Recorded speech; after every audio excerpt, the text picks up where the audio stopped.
Meus irmãos, a paz do Senhor Jesus, gostaria de deixar um texto da palavra de Deus, lá no livro do profeta Isaías, capítulo 38, no versículo 1.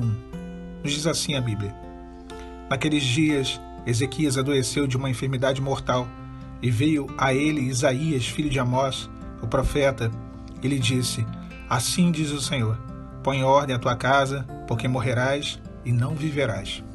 Esse texto fala da doença que veio sobre o rei Ezequias, uma doença que levaria à morte.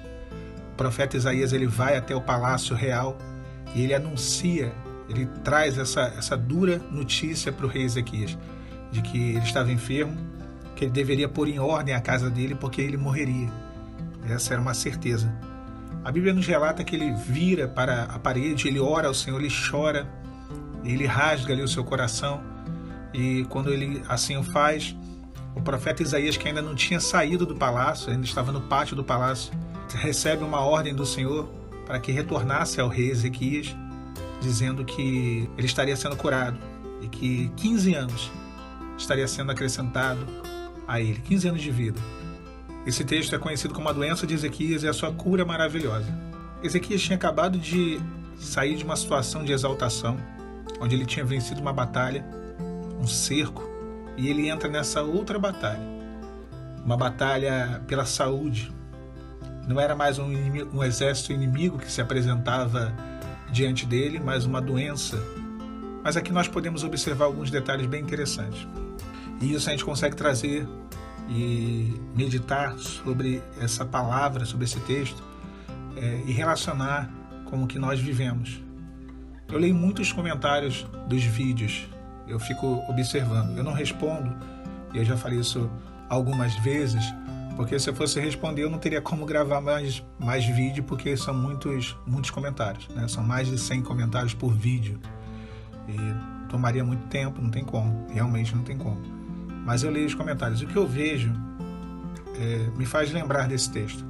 Quando Isaías chega no palácio real de Ezequias e diz que ele estava doente e que ele iria morrer, a palavra em hebraico para morte é mut. E mut, ela é uma palavra muito profunda. A primeira vez que eu comecei a meditar sobre esse texto, sobre essa palavra, na verdade, mut, que significa morte, foi em Êxodo 4, quando Deus ele quer matar Moisés. Por conta de uma desobediência de Moisés, tinha levado a uma situação de desordem dentro da casa dele. Ou seja, a casa de Moisés estava meio bagunçada. Moisés não estava sabendo administrar direito o seu lar. E essa palavra ela surge nessa oportunidade. Mut, que significa morte. Aqui ela também surge. Agora essa palavra ela tem um duplo sentido em hebraico. Ela também significa caos ou desordem. Quando o profeta Isaías entra dentro do palácio real e diz para Ezequias: põe em ordem a tua casa porque você vai morrer, ele praticamente está dizendo: põe em ordem a tua casa, o caos está estabelecido, porque há uma desordem dentro da sua casa. E a morte é a consequência da desordem. E voltando à questão dos comentários, por que esse texto me lembra da questão dos comentários?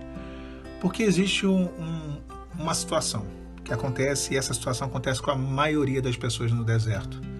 É como se um barco estivesse afundando e você está lá. O irmão, a irmã que está buscando a restauração. Só que às vezes a pessoa está preocupada em tirar a água do convés, tirar a água lá de cima do barco com um baldezinho e jogar a água para fora. Mas o problema está lá no porão. Tem um buraco no casco. O casco está com um buraco e a água está entrando por ali. E o barco está afundando por causa desse buraco. Às vezes a preocupação ela está em uma coisa na qual não deveria estar, quando o real problema, o cerne do problema está sendo ignorado. Quando nós olhamos essa palavra mut, morte, desordem, caos, o Senhor praticamente ele remete à origem do problema, o caos, a desordem. E aí nós não olhamos mais para a consequência, que é a morte, mas sim para a origem, que é o caos, que é a desobediência, que é quando as coisas não estão no seu devido lugar. E uma coisa que eu não vejo no seu devido lugar é o sentimento.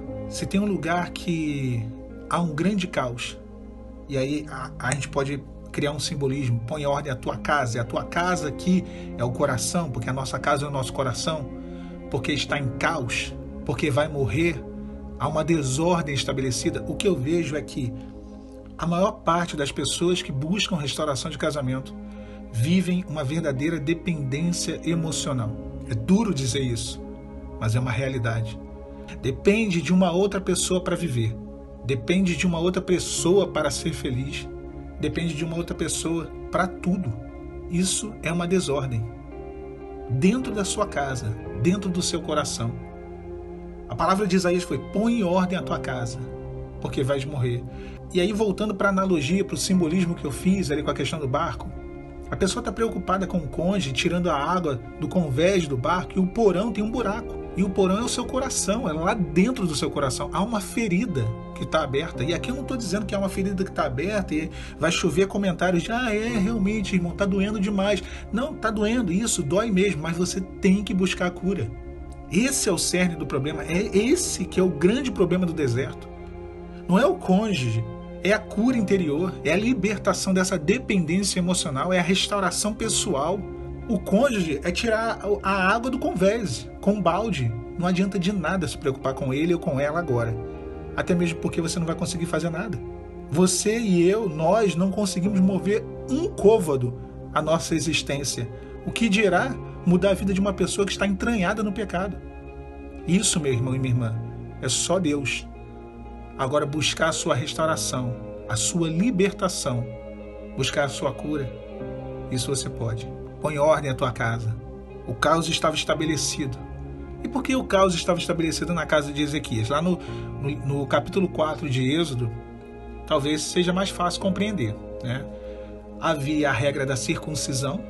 Moisés esqueceu de circuncidar Gerson. O anjo do Senhor ia matar Moisés. Moisés ali tenta ver o que ele vai fazer, porque passou o período da circuncisão. Zípora fica doida naquela história toda, porque ela não era do povo de Moisés, ela era midianita, então ela não entende esse negócio de circuncisão.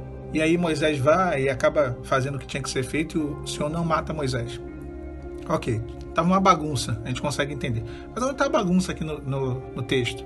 Onde está a bagunça em Isaías 38? Alguém dirá no meio da multidão: Ezequias tinha acabado de vir de uma vitória contra Senaqueribe, a Síria. Eu não estou vendo caos, mas havia um caos.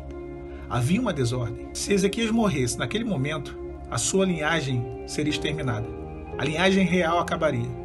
Por quê? Porque ele não tinha tido filho.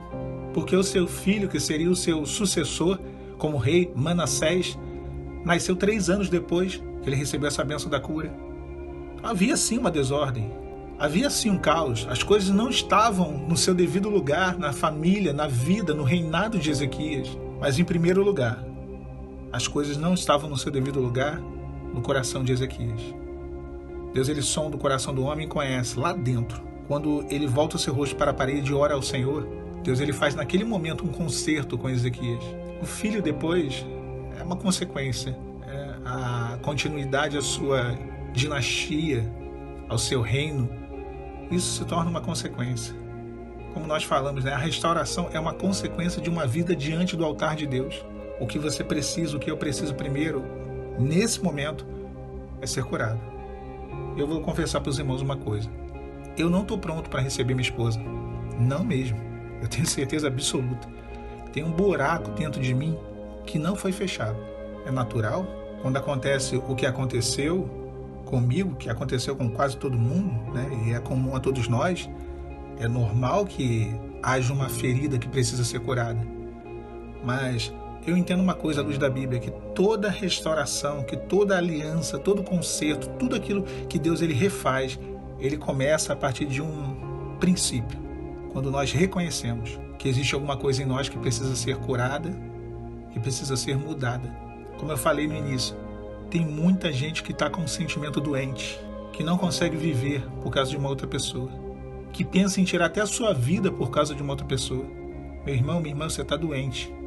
Você precisa de uma bênção de libertação. Esquece o teu marido, esquece a tua esposa. Porque se você for curado, se você for curada, se você estiver bem com Deus, a restauração vai acontecer inevitavelmente. Foca no buraco que está lá no casco, lá embaixo, no porão do barco. Esquece do convés. Deixa que no convés o Senhor cuida. Deixa que do lado de lá Deus opera. Deixa que a libertação do lado de lá Deus restaura. Você vai continuar orando sim, mas você tem que focar em você, na sua cura. Eu não estou pronto. Eu reconheço que eu não estou pronto. tem um buraco no meu casco. E eu acho que tem um buraco em um monte de casco aqui. Reconheça, peça a cura, peça a libertação, peça a transformação. Eu vou finalizar aqui dizendo o seguinte: às vezes que tem a turma que está 100% no deserto, a turma que vai sair do deserto pelo esforço próprio, porque afinal de contas entendeu muito rápido o deserto, é muito bom, ora demais, jejua demais, é uma pessoa certinha. Eu não faço parte desse time, tá? Eu tenho muitas falhas. É melhor achar que está faltando alguma coisa, que eu preciso ser restaurado ainda, e não ser isso, do que eu achar que está tudo certinho e está faltando alguma coisa. Então, irmãos, põe ordem à tua casa, se coloca diante do Senhor e peça a Ele para restabelecer todas as coisas, primeiro dentro de você, e consequentemente a restauração será completa e ela se dará. Fiquem os irmãos com a paz do Senhor Jesus.